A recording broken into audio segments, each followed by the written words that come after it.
यदि दर्शक आप पे सवाल उठाएं कि आप एक पत्रकार होने के नाते धर्मनिरपेक्ष नहीं हैं, तो उनको आखिर आप क्या जवाब देना चाहेंगे? अच्छा, धर्मनिरपेक्ष की आपको क्या परिभाषा लगती है? धर्मनिरपेक्ष जो किसी और धर्म के अगेंस्ट ना जाए एक तरीके से। नहीं, बिल्कुल गलत परिभाषा है और यही परिभाषाएं सबको दी जा रही हैं कि धर्मनिरपेक्ष राष्ट्र है, ये धर्मनिरपेक्ष राष्ट्र है।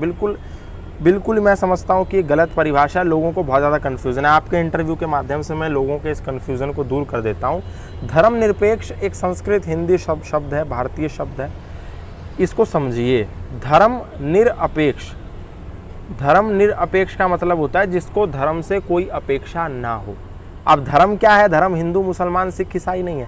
धर्म मतलब है जो सिद्धांत धारण करने योग्य, धारणात धर्म इत्याहु, जो सिद्धांत धारण करने योग्य हैं वो धर्म है। लड़कियों की इज्जत करनी चाहिए, माता पिता की इज्जत करनी चाहिए, बड़े गुरुजनों का सम्मान करना चाहिए, अच्छा बोलना चाहिए, मुंह से खराब नहीं बोलना चाहिए। ये क्या है? धर्म है। इससे हमें अपेक्षा है, इससे हमें ये अपेक्षा है कि माता पिता की यदि सेवा करेंगे तो वो हमें आशीर्वाद देंगे, बड़े लोगों की, बुजुर्गों की सेवा करेंगे तो उससे भला होगा, अच्छी बात बोलेंगे तो समाज का कल्याण होगा। अब ये धर्मनिरपेक्ष क्या है? उनको इन सिद्धांतों से कोई अपेक्षा नहीं है। अच्छा बोलो ना बोलो हमें कोई मतलब, बुरा बोलो मतलब जो बिल्कुल इसके विपरीत है वो धर्मनिरपेक्ष है। अच्छा बोलने से कोई अपेक्षा नहीं, माता पिता की सेवा से कोई मतलब नहीं, गुरुजनों का आदर करने से कोई मतलब नहीं, मीठा बोलने से कोई मतलब नहीं, तो ये धर्मनिरपेक्ष है। इन्होंने बेवकूफ़ों ने क्या करा, उसको ऐसा बनाया कि धर्मनिरपेक्ष मतलब सब धर्मों का, कैसे सब धर्मों का क्या मतलब सम्मान? भाई एक व्यक्ति बोल रहा है कि गाय हमारी माता है और एक व्यक्ति बोल रहा है गाय हमारा भोजन है, तो दोनों का सम्मान कैसे कर लोगे? भाई एक तरफ तो जाना पड़ेगा, या तो नाव में जाना पड़ेगा या दरिया में जाना पड़ेगा, या तो नाव में बैठो या गंगा में कूदो, एक ही तो काम होगा। अब आप कहो कि नहीं गंगा में भी कूदो और नाव में भी बैठो, तो ये पॉसिबल नहीं है। एक मयान में तो दो तलवार रह नहीं सकती। एक बोलता है मेरी माँ है, ये मेरी बहन है, ये मेरी बेटी है, और एक कहता है कोई मतलब नहीं, ये माँ बहन बेटी बेगम सब एक हैं, सब कोई डिफरेंस नहीं। तो कैसे हो जाएंगे? एक नहीं हो सकते। एक बोलता है भाईचारा और एक बोलता है भाई ही मेरा चारा, तो कैसे एक हो जाएंगे? एक नहीं हो सकते ना, एक बिल्कुल नहीं हो सकते। एक बोलता है कि प्राणी मात्र पर दया करो, सब जो प्राणी हैं इन पर दया करनी चाहिए। एक बोलता है कि जो मिल जाए उसको मार करके खा जाओ, तो कैसे एक हो जाएंगे? आप जिसको माँ मान रहे हो वो उसको काट करके खा रहा है अपना भोजन बना करके। आपके घर की कोई पहली रोटी है तो वो गाय को जा रही है, और उनके घर की रोटी के साथ ही गाय थाली में परोस के आ रही है, तो एक कैसे हो जाएंगे? एक तो हो नहीं सकते।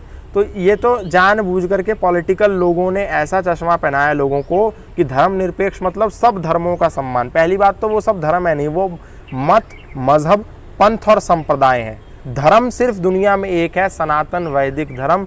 सनातन वैदिक धर्म मतलब जो सदा से चला आया, जिसका ना आदि है ना अंत है। मुसलमानों के इतिहास में जाओ, 1400 साल पहले इस्लाम धर्म नहीं था। आप क्रिश्चियनिटी के इतिहास में जाओ, 2500 साल पहले क्रिश्चियनिटी का अस्तित्व नहीं था। आप और यहूदी जैन बौद्ध पारसियों के इतिहास में जाओ तो 5000 साल से पहले इनका इतिहास देखने को नहीं मिलता। आप हिंदुत्व के इतिहास में जाओ तो 1,96,08,53,121 वर्ष अब होने चले गए।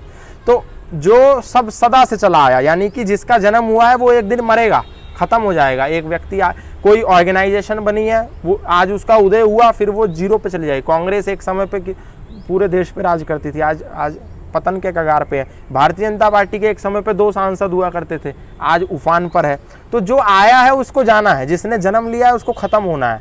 लेकिन सनातन एक ऐसी चीज़ है जो सदा से आया है, प्राचीन से भी प्राचीन है, नए से भी नया है और पुराने से भी पुराना है। तो ये कभी जाने वाला नहीं है, ये हमेशा रहे। कोई एक भी सनातन को मानने वाला नहीं रहेगा ना, तो भी वो रहेगा, क्योंकि विचारों से मतलब है। विचार जिंदा रहते हैं, इंसान चला जाता है। भगत सिंह आज चले गए तो क्या मर गए, खत्म हो गए? नहीं, भगत सिंह हम सबके बीच में आज भी जीवंत है। जब उनकी जयंती आती है, उनकी पुण्यतिथि आती है, तो देश उनको याद करता है।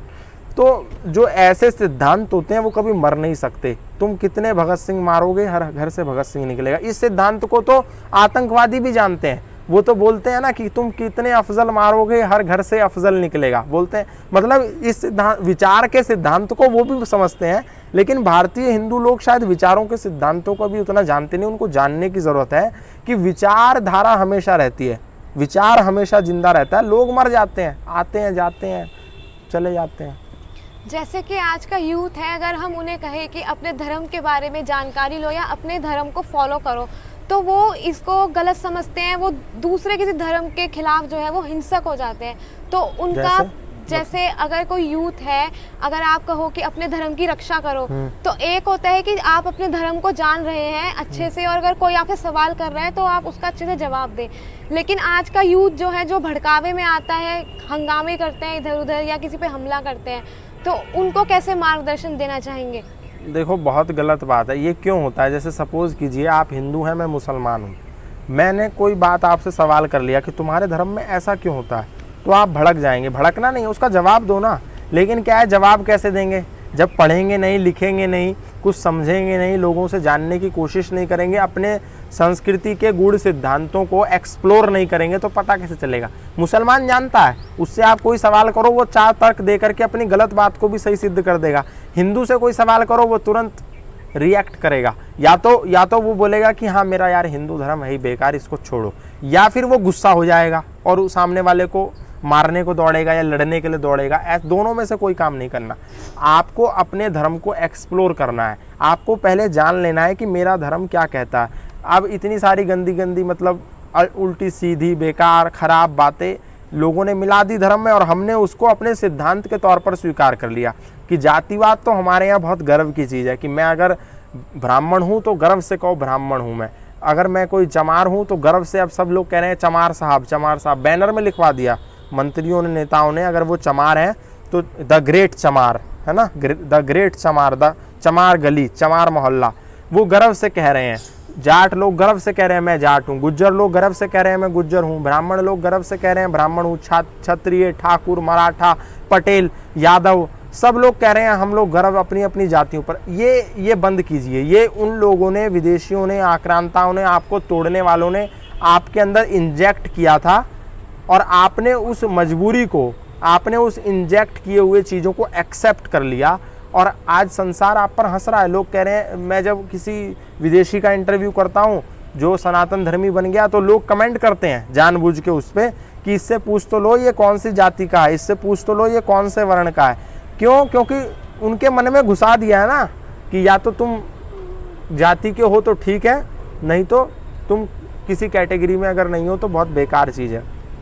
और भी बहुत सारी चीज़ें हैं कि तुम्हारे शिव भांग पीते थे, तुम्हारे कृष्ण लड़कियां छेड़ते थे, गोपियां रखते थे, उल्टी सीधी चीज़ें जो जिनका कोई अस्तित्व नहीं है, और हम गर्व से कह रहे हैं कि हाँ छलिया का भेष बनाया, शाम चूड़ी बेचने आया। मतलब वो किसी व्यक्ति ने गलत चीज़ को हमारे यहाँ प्रचारित कर दिया और आज हमने उसको एक्सेप्ट कर लिया। हमारे डीजे में बज रहे हैं उल्टे सीधे गाने। अभी पिछले दिनों सावन गुजरा है, आप डीजे में अगर गाने सुन लेंगे तो आप सुन नहीं सकते, इतने भद्दे और बेकार गाने।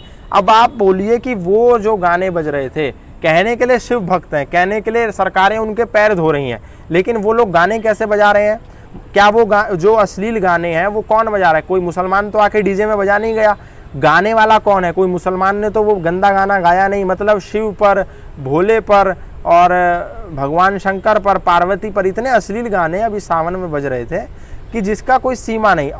उनके नबी पर कोई कुछ कह दे तो सर तन से जुदा, और तुम अपने ही भगवानों पर, अपने ही इष्ट पर, अपने ही पूज्यों पर इतने भद्दे गाने बनाते हो। तुमको शर्म आनी चाहिए। और कहने के लिए भोले के भगत कावड़िए। तो पता नहीं, मुझे समझ नहीं आता कि लोगों की शायद सोचने की शक्ति बिल्कुल ख़त्म हो गई है, या वो सोचते नहीं कैसे वो लोग नाच लेते हैं। उनको थोड़ा सा सोचना चाहिए, जो वो कर रहे हैं, जो वो गा रहे हैं, जो वो नाच रहे हैं, वो कर क्या रहे हैं। तो ये जो आपने सवाल किया, ये बड़ा गंभीर भी सवाल है कि लोगों को सोचना चाहिए कि आपसे अगर कोई पूछ रहा है तो उसको जवाब दो, नहीं तो पढ़ो। यदि पढ़ोगे नहीं तो तुम ऐसे ही ख़त्म हो जाओगे।